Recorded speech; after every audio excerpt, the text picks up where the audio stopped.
Hi, Marv Curtis here. Can you overcome recurring migraines without drugs? Well, let me tell you about a client.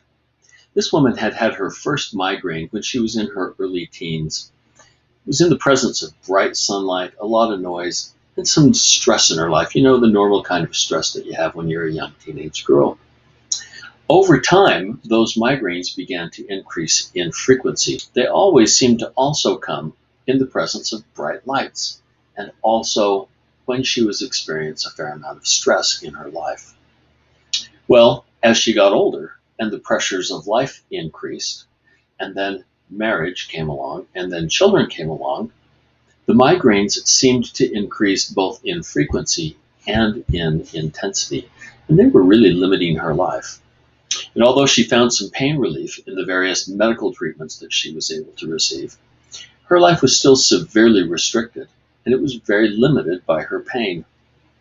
That pain then was exaggerated by anxiety that she felt, knowing or expecting that that pain was going to return, and usually at a pretty inconvenient time. Well, this isn't really an uncommon scenario. It seems as though pain has a memory, and it knows exactly how, when, why, where to appear, and usually at the most inconvenient times. So once a pain cycle like this is set up, sometimes new triggers will become sensitized and add to the pain. Before long, there's a lot of different factors that are coming into play to fire off those pain signals. This is a lot like the experiments of Ivan Pavlov, who was a Russian scientist who trained his dogs to anticipate food by ringing a bell. And little by little, he got them to where, whether the food appeared or not, when he rang the bell, they began to salivate. This is kind of what happens in a pain response. Once those pain neurons, that pathway, becomes highly sensitized, it will tend to respond over and over again and even begin to adopt and adapt to new sensory triggers.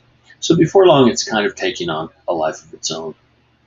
Well, the good news is that if unconscious behaviors like this can be learned, they can also be changed. Fortunately for this woman, once we were able to make the connection between these unconscious triggers and her pain, she was able, after a few hours, to release those and to let them go, and became free from migraine. As this began to happen, and she began to realize how this was going to change her relationship with her children, especially a young toddler, she began to get a little bit emotional, realizing what she'd lost and how much she now hoped to gain.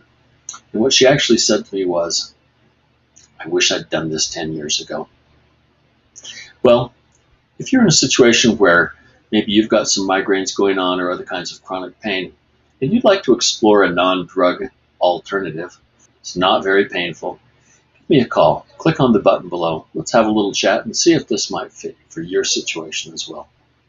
Thanks for listening.